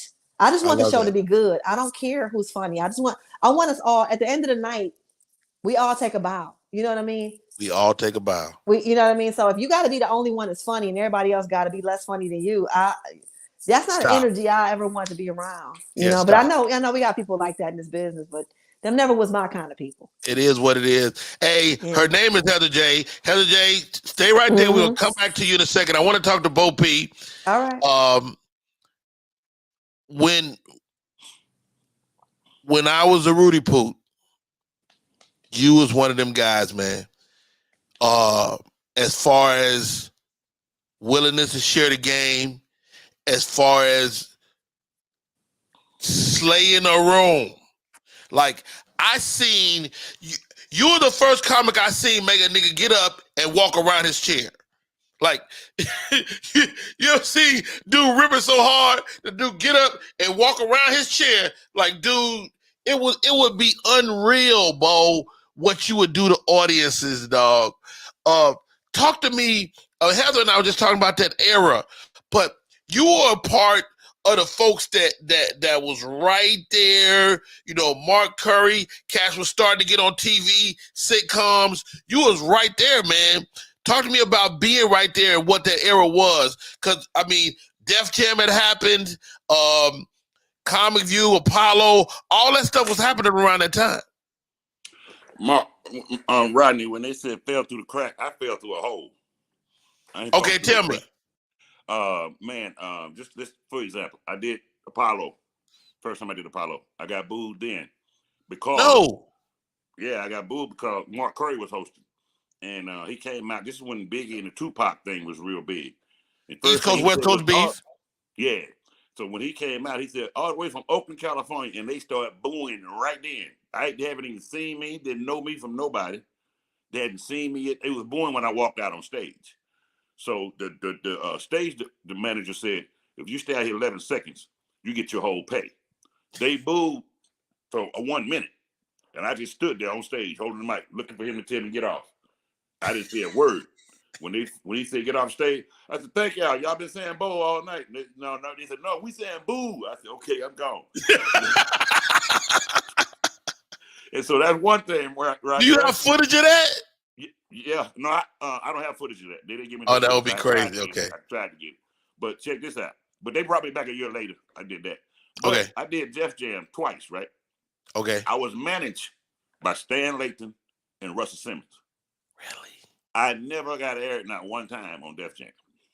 I got 2 standing ovation every time. I shot it in New York, I got a standing ovation. Did it in LA again, I got a standing ovation. You know what they told me? You're not a Def Jam act. You wait too long between your jokes. Or the people laughing so much, I can't just walk. You talk not to step on your jokes. Right. So I mean, I did a joke, Martin. When I was doing Def Jam, I did a joke. Sometimes they laughed for a whole minute before they stopped and let me do the next joke. So they said, you're not a Def Jam coming. You're not fast enough. You're a one night stand act. So I did it again in LA. Same situation. You're not a Def Jam act, man. You're a Comedy Central act. But they never got me on Comedy Central. Oh, Comedy wow. Central said I was too country and too raw. That's what Def Jam was, raw. But they said, no, you're not raw enough. You're too polished. And I just started comedy. I said, how am I polished? So that was another thing. And one more thing I've been in some of those meetings where people was talking about you and they talking about they couldn't understand you. And I'm like, he talk like America. Black folks in America know what Bo P talking about. Exactly. Bernie Mac had that same problem. Who that? Bernie Mac. Right. Because they said they didn't understand him at first, and now he the most imitated comedian in the world. So man, you fall through the hole. How do you keep from losing your mind? Man, because people still love what I do everywhere I go. People love my comedy. I still do comedy all the time, and just not on the big stages. No headliners let me out on the road with it. So that's one thing. I can't go on the road with any headliners that I let me out there. Right. So I just been the grace of God. Because headliners know you motherfucker. You think you want to go out to Bo P? Hey, Rodney, you heard it. I've heard it straight out of their mouths. I've heard it out of the headliners' mouth. No, man, you can't go back on the road, man. You can't go back on the road. Wow. Hey. So, but check this out. Okay. Now, even though I didn't do Def Jam, I'm touring the country for Def Jam. Right? As a Def Jam artist. Yeah. So you was on a tour. Oh yeah. Okay. And never aired. Get out of here. Yeah, I got the footage. But never aired, man. So I'm touring the country. I'm all the way in Cancun. Me and Mike F doing Def Jam too. We get arrested over there and everything. Russell Simmons got to bail us out. You know what I'm saying? So I'm Def Jam down, but people swear they saw me on Def Jam, man. People swear they saw me on Def Jam. Oh, I got that many years, and I did the very last run of Def Jam. So I was on, but people was saying it before I was ever on. Yeah. Let's do this though, Bo P, because you got another distinction. There are people that say there would be no Madea without Bo P. I've heard that too. You were maybe the first one I saw in drag on television. There was a show on BET called The Blackberry Inn. Nothing But a Woman. Dude. That's what it's called, Blackberry Inn, Nothing But a Woman. Oh, that. Yeah. Dude, first of all, how did they pitch that idea to you? And when do you start looking at Madea and be going, hey, I did that? Well, I never did that, actually. Thought about me being Madea. I never looked at it like that. Where it happened, right? I went there to audition for just a role for a one-day player. And when I finished, they like, we got another role we think you'll be great at. And I'm like, what's that role? And they said, we want you to play this gay character. And I said, no, ain't no way in the hell I'm going to play a gay character. I said, I'm from Mississippi. My mom and dad are Baptist. My daddy a deacon. My mama a first lady in the church. They're not going to go for that. And so the supervisor of the show, she's like, let me talk to your mama. So she got on the phone with my mama. And she said, hey, your son is very talented. We got a great role for him. We think he's going to be big. He's going to be real good in this role. And my mom got back on the phone and said, didn't you go out there to work? I said, yes, ma'am. She said, then go to work. I said, what you mean? Said, play the role. Ain't you just acting? Just act. Like you do right here. Act crazy. That's how it happened, Rodney, right there. And I went from one day on the show to a regular player on the show. And, man, it was going good. We did the show. The rating wasn't good on BET at that time. But when we came on and did the Coming View, then we came out with Blackberry Inn right after Coming View, man, they called us, hey, our numbers are growing substantially. Both Laurie Hayes, y'all got us on the map, right? So I'm doing the show. So I'm shooting the show about 3-4 weeks, right? And, you know, I never looked at the dailies or anything like that. So the show started coming on TV. But I'm working so much, I ain't seeing it myself. I'm going home every night going to sleep. Because we shooting, you know, BET had no union. You just shot till you finished. Yes, sir. So the show was coming on, and I didn't know how I looked on TV, Rodney. I didn't know the character I was portraying. I didn't see it till when I was in the grocery store one day. And this little black boy, about 7 years old, with his mama, he turned around and said, Mama, ain't that faggot? And she said, don't call him no faggot. And then she looked at me and said, are you that faggot? Wait a minute. And man, I went home and found that TV, trying the remote. Let me turn this show on. Let me see what it. And when I saw it, and I said, damn, I can't let little boys in America see me like that. I don't want to portray that role no more. And I quit, Rodney. I quit, dog. We had 3 episodes left to do. And I quit. They said, if you quit, we can't do another season. We ain't got nobody to replace you.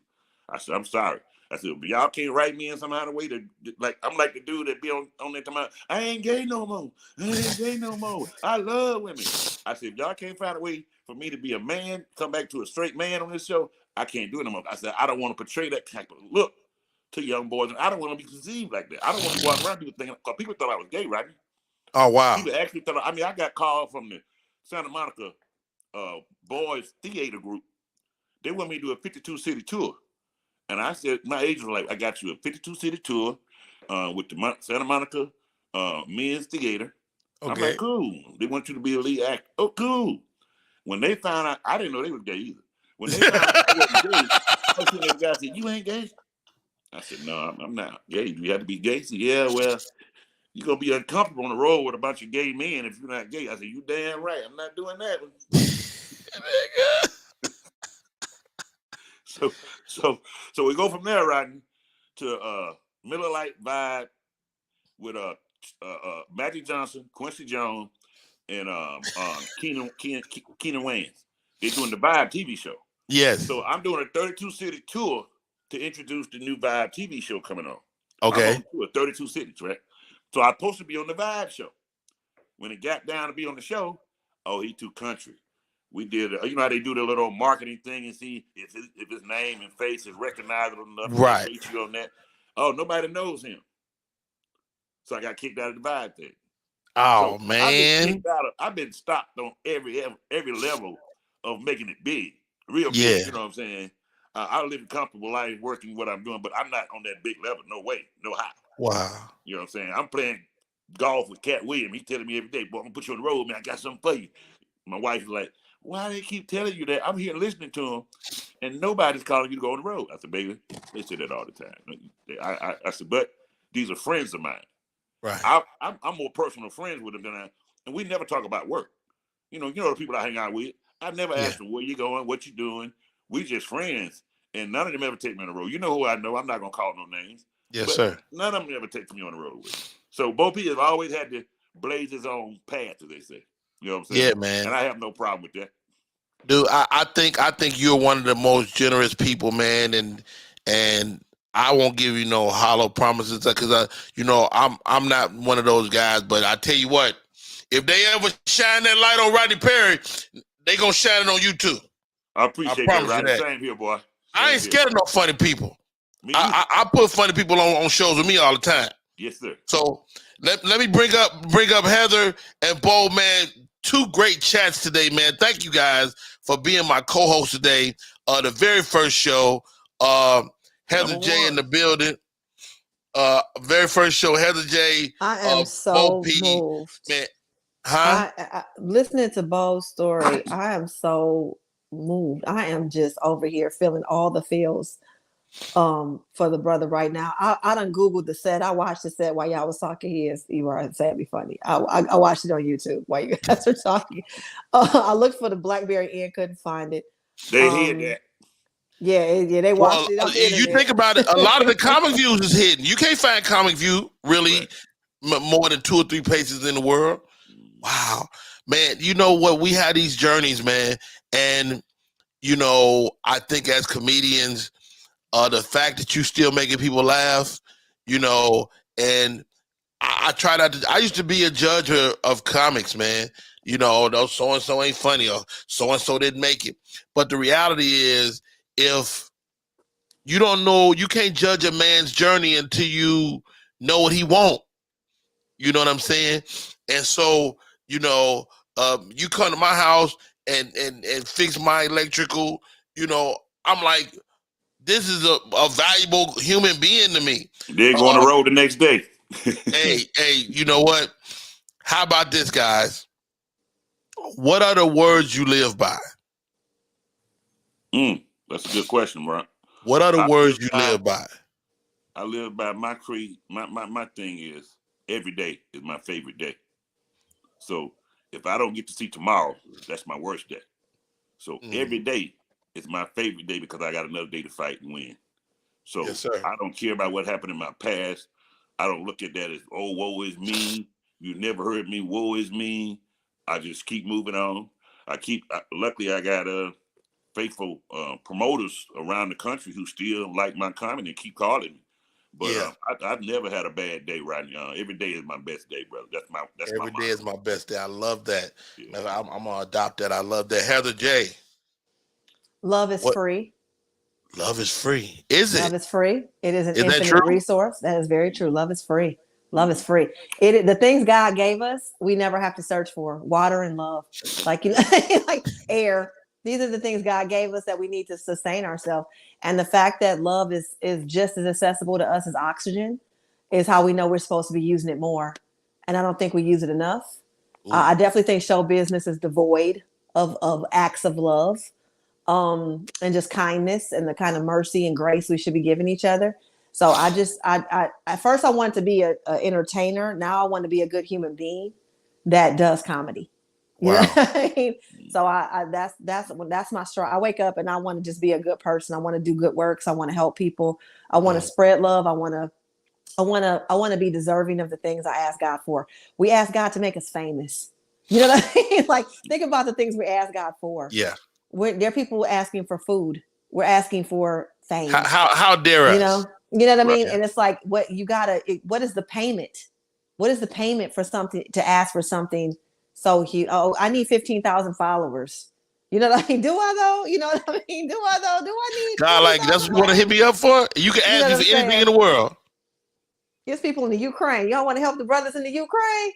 So that's what I've been on since the pandemic. The pandemic changed everything because we ain't had no choice but to just lay in the bed and think about our lives. You know what I mean? Like, and the kind of human beings that we were. And we saw the best of ourselves and the worst of ourselves during the pandemic. Yeah, and I just decided I wanted to. Entertainment is dope. I love it. It really is my passion. I've sacrificed so much for this, but being a loving person means more to me. And you know what? That's so funny that we're talking about when Bo said that my last day is my worst day. Rest in peace, Marcus Combs. Rest in peace, Marcus Combs, man. When people die, when you look at Kevin Samuels, rest in peace, Kevin Samuels. When you look at when people die and the impact, like just look at the impact between Kevin Samuels and Marcus Combs. Kevin was polarizing and anger and all this, and Marcus was nothing but love and all these stories of love and warmth and good times. And that's what you know, it's going to be your worst day, Bo. You're right. But what are the testimonials going to be? You know what I mean? Doesn't that matter? Doesn't that, you know, what are you leaving behind beyond money and your body of work? How did you make people feel?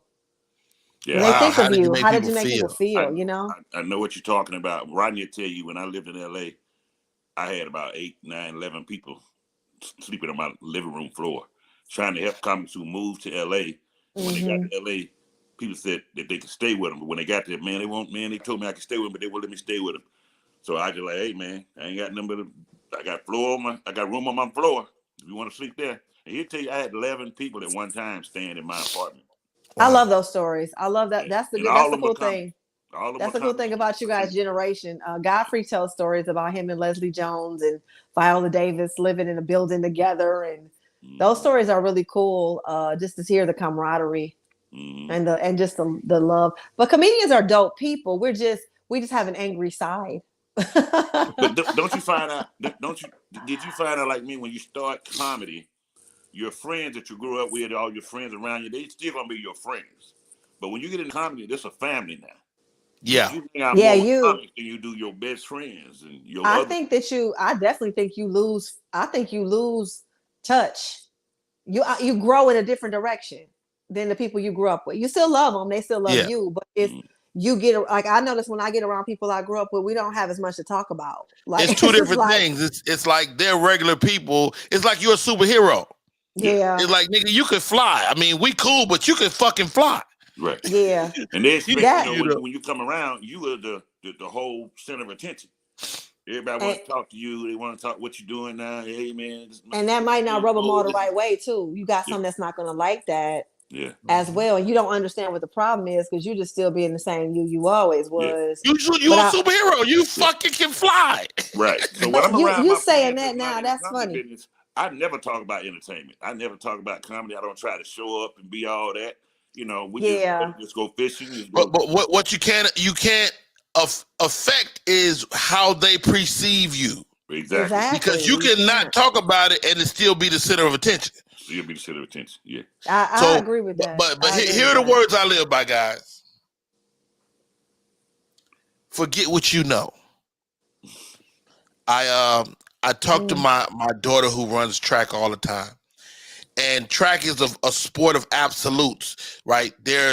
Everybody got a time, everybody got a personal best, and everybody knows your time, right? Mm-hmm.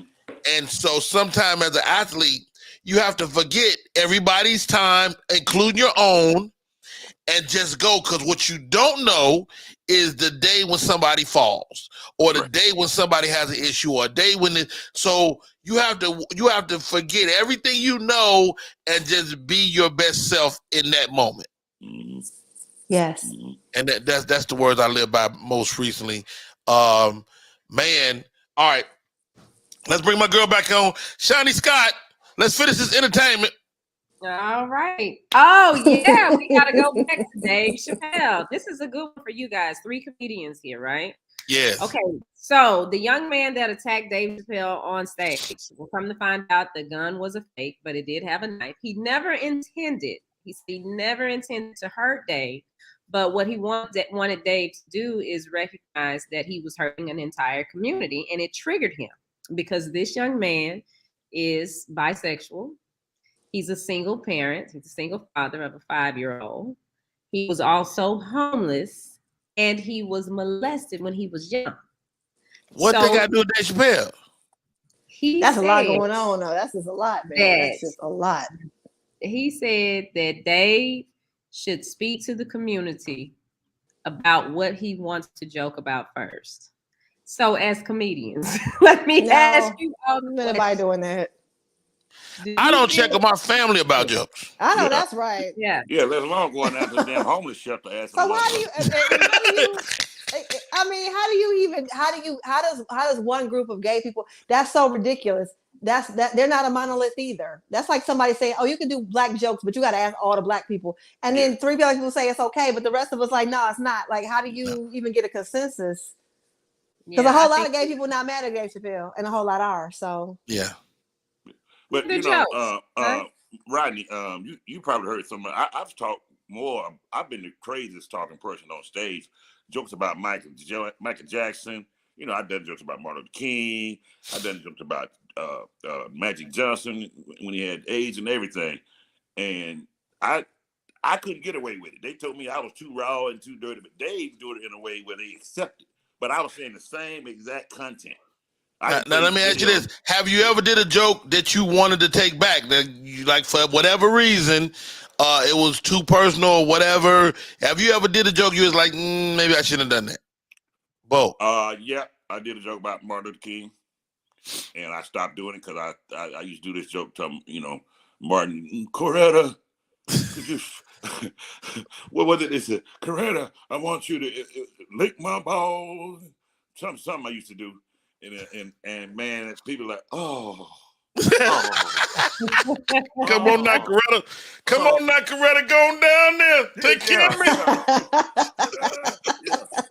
I used to do that, man, and I stopped doing it. I used to love that joke. One of my favorite jokes. People used to love it. But the TV people like, oh no. So I like, man, hey, man. But one thing I learned, though, man, like you say, is forget what you know. And I learned that in comedy is you never know what they're going to laugh at. You got to throw it out there and find your lane and find what's you and find where you I was a country boy from Mississippi. So I had nobody to look up to. Wasn't nobody doing comedy coming out of Mississippi at the time that I knew. So I didn't have nobody to look up to and say, hey, that's where I want to be.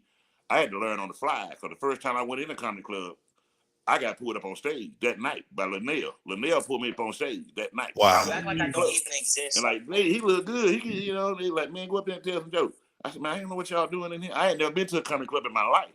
Wow. So I was in the audience, and Andre Covington was hosting.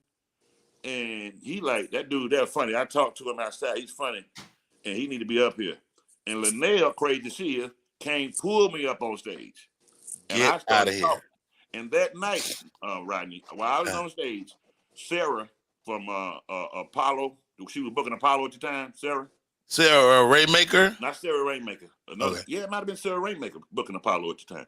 But I anyway, don't know. It was a black lady. Okay. Sarah Rainmaker, Oh, right? no. That's somebody else I'm thinking about. Stage, my first time on stage, I ain't never did it before in my life. I come off stage, the lady said, I want you to do Apollo. Now, out of all the comics she saw that night, she said, I want you to do Apollo. I said, man, this is my first time doing. I don't know what I'm doing. I ain't gonna do this no more. She said, you got time. We don't take. This is January. No, this is December 23rd. She said, we don't take for a whole nother year. In December, you got time to practice. I swear to God. That's how it happened. Wow. Heather J. Yes, dear. Any regrettable words? Anything that you said, comedian, you like, I probably should have done that one. No. No, I've okay, in my impetuous youth, I did some things that I'm not terribly proud of as a grown woman with children. You know what I mean? Okay. I did a joke. I mentioned earlier I had a friend that was a very beautiful woman that looked like J-Lo. She was shenanigans central. So she used to scam guys out of money. Good for her. And one of her scams was an abortion scam. And I wrote a joke about You had to show me that damn baby. Let me tell you something. I got a son now because I didn't believe my baby mama. She used to hook up with guys and then be like, "Oh, I'm pregnant. I need money," and it's a horrible thing. It's a horrible thing, but I'm sorry, it's hilarious to me when I look back now. But if you pay your rent like that, that's 12 guys a year. Yeah. How much could she get? I don't remember the hard numbers. It was a long time ago. It was a hard abortion about 4. The hard numbers is hilarious. Yeah, I don't remember the hard numbers. I don't have the spreadsheets in front of me. But yeah, it wasn't no rent money. It was just more like a hustle. It was a hustle. Scammers are terrible people. We know this, but they exist, and everybody in the Black community knows somebody doing something they don't have no business doing, or whatever. And my rationale was we laugh at dope dealers. We can laugh at all these other criminals. Why we can't laugh at my girl that's doing abortion scams? And I was the only one that felt that way. So, so the joke never really landed the way I wanted it to. And one time I did the joke and it was a predominantly woman crowd. And I thought that they would laugh because I know as women, we all play games with men. And that's kind of how I presented it. Like, I mean, you scam for dinner, you scam for this. She was scamming, for $400 or whatever. Yeah. And this woman was like, that's awful. You terrible. And I was like, it wasn't me, it was her. Like, and it turned into like, no, wait. There was, and somebody was like, you killing babies. And I was like, there's no real babies. She wasn't Ain't no babies. pregnant. Ain't no babies. There's no babies. It's a scam. And that was like, I said, okay, this joke not working.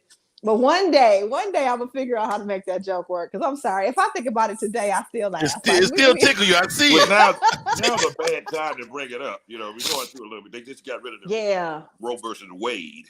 Yeah, bring it up now. You better wait. But see, my question to that is, how does that affect the scammers? Ain't no baby. How does the scammer change her game up in lieu of the new law? Oh. Let me tell you something. You got to show Rodney Perry the baby. Yeah. I wonder. We need to get rid of this. No, we don't. Well, that's what happened, Rodney. That's the whole joke. The joke is the scam was working fine, and she met a dude that wanted the baby. Damn it. That's the joke. Now you got to manufacture a baby for real. Or manufacture a miscarriage, or manufacture, you know what I'm saying? We got to manufacture something. So yeah, we had to manufacture something. Down the stairs in front of him. Oh, yeah, we had to lose a fake baby, and a baby. We had to lose an imaginary baby. But that's why it was funny to me when I thought, because you know how as a comedians we make ourselves laugh first, and then that's how we write our jokes. Right. So right. I was telling somebody the story. What happened was I was dating a guy, and he thought I was a really good person. He was like, "You're such a good person," and I was like, "No, I've done things, and I felt the need to purge." And I was like, "I used to help my friend." And he was laughing so hard when I finished the story. I was like, yo, that's funny. I could take that on stage because that's how we are. Right. And that was the funniest part of the story to me was the guy, the joy, the pure joy that the guy had when he thought he was going to be a father. Wow. That's what was funny. That was funny to you? That's what was funny to me because I'm dark. Yo, what up, y'all? My name is Rodney Perry. You tuned in to Rodney Perry Live. I'm kicking it this second hour of the show with my friends, man. Heather J, Bo P. Barnes in the building. I could have done this show with more comics, but I really wanted to get a chance to talk to y'all and unpack who you are. And this has been a great chat. Have y'all seen this? Fantasia has a book out. That's not funny. You know what, Heather J? That's kind of the response I was looking for, but funny. I know what you're getting ready to say. The woman that was noteworthy for having some struggles with reading is an author. I think it's awesome. Her and her husband. The book is called No Crowns in the Castle. Bo P. Fantasia is an author now. This is proof that people come full circle. Am I right? Yeah. I was listening to the radio today, and it didn't have nothing to do with this story. But a guy was saying, kind of a person who can't read or write, how does he write a book? Yeah. You know, the other guy said, well, he dictates and somebody else writes it down. Yeah, that's what it was. You know she just dictated it. I think it's very impressive also for her to do a book, you know what I mean? With knowing that she had a literacy problem in the past. Yeah. I mean, hopefully she has had enough time to get the literacy together. I mean, that was a few years ago. Well, I mean, she didn't go back and get her GED. She didn't go back and get her GED. Yeah. Oh, okay. You know. I mean, I dictated my book, so I mean, I didn't physically sit down and write it with a pen and paper, or I didn't write it. I didn't type, you know. So there are ways to, I guess, to do it without doing it. All right, guys. Last segment of the show. Well, before I do this, what do you guys got coming up? How do we find you? How do we be a part of your life? How do we follow you on social media? Bo P, you first. Bo P Barnes, man, right there at the bottom of the screen. You see, that's how you follow me on every platform. Coming up, man, finishing up a sitcom, shooting with DC Curry. We about to start finishing the last couple episodes of that. Also going back on the road. I'll be out of town in Columbia, South Carolina for Memorial Day. Memorial Day weekend. Just steady working, man. You know, I'm always at Uptown here in Atlanta. I'm always in Uptown doing something. You know, I got a podcast studio over there. We do shows over there, podcasts with. Bro. Nigga froze on podcast. All right. Yeah. It's the last 10 minutes. So. Yo, he was doing so good. Oh, there you go. Heather J, how do Is we he stay back? in touch? Okay, there you go. At Heather J AYH on all social media platforms. Let's get some Instagram followers going, guys. I followed everybody on the show. Yeah, I followed you back, Shani. I followed Bo. I'm really honored to have met you today, Bo. It was good. It was good. I'll be at the Laugh Factory all weekend, except for Saturday and Sunday. I'll be at the Laugh Factory. Friday, I'm doing my first clean show in LA. My very first clean show. My first church show in LA. You Those are always. You never did a clean show before? Oh yeah, I've done them. Not in LA. Preference. Oh, not yeah, in this LA. is my first one out here. Hey, so how can people watch this show? Shani, that's a great question. How do people see us? Oh, they can see us everywhere. So if they have Roku, Apple TV, or Amazon Fire, they can watch it on their TV in their home. On your phone, your Android or your iPhone, if you have Google Play or the iOS, you can download the Media Room 360 app. And then you can also watch us on Facebook, LinkedIn, YouTube, Twitch, and Twitter. Wow, you might well have your own broadcast network. But we look up, it's looked up on the Media Room 360. Media Room 360, yep. Okay. That's the goal. It's streaming. Broadcasting network. Hey, Rodney, I want to say, man, I'm proud of what you're doing. You and don't be proud yet. It ain't over, Bo P. Stay right there. Last segment of the day. Ask Uncle Rodney. People hit us up. Ask questions. How do you ask Uncle Rodney a question, Shani D? Shani Scott on there. I'm sorry. That's not Shani D is somebody else. Yeah. But I know who he's talking about. You can email your letters to rodneyperrylive@gmail.com and Uncle Rodney will help you with some advice. I'm gonna do my best. It's gonna be so much fun. I'm gonna do my best. That's so much fun. All right, go ahead, Shannon. What we got today? Okay. Dear Uncle Rodney, I am a 35-year-old man and I have been with my lady for 4 years now. It's been a great relationship and I love her very much. There are a few things I want to get in place before I propose, but we got a surprise recently that has changed some things for me in our relationship.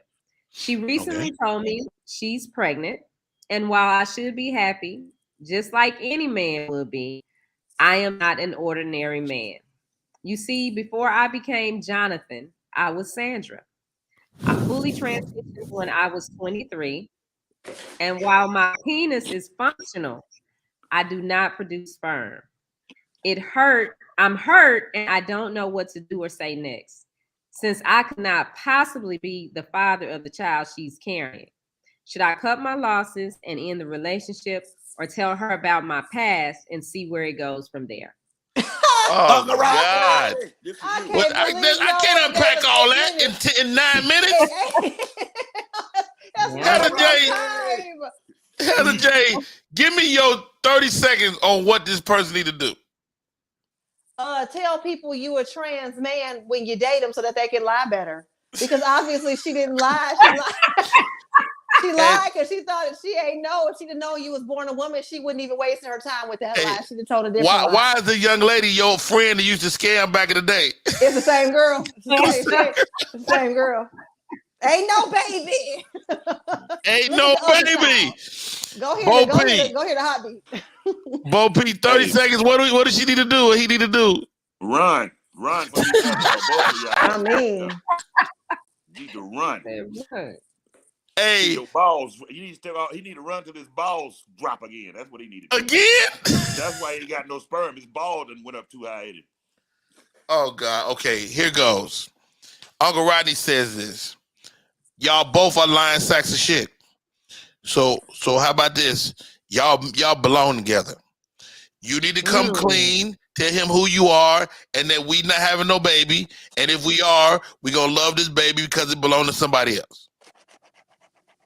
And he still got to pay his share of the child support.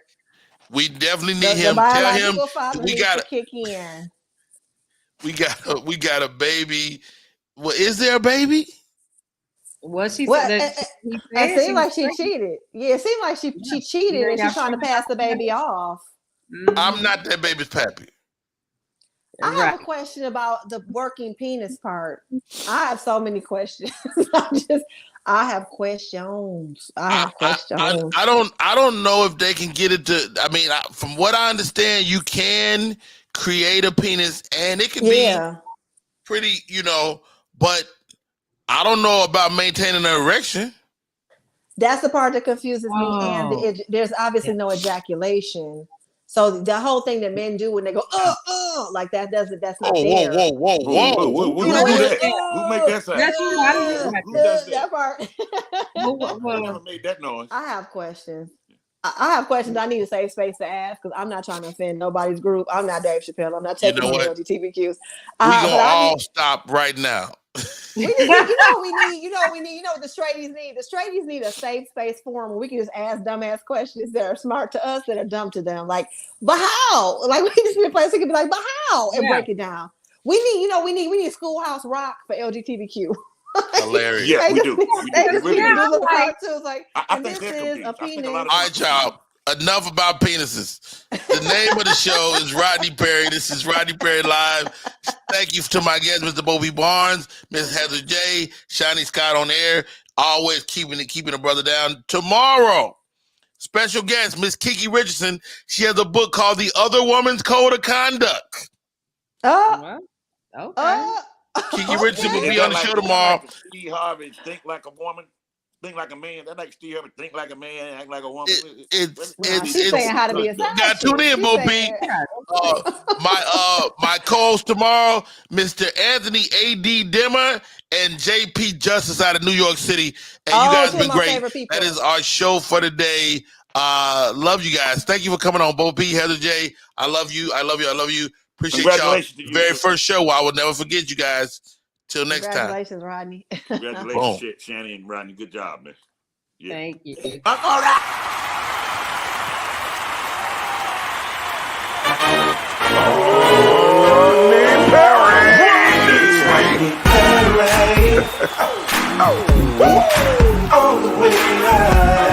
Get ready for America's #1 funny man. What? Hey. Make some noise. Ladies and gentlemen, from LA to New York, Chicago to Mississippi, let's give it up for America's #1 funny man, Rodney.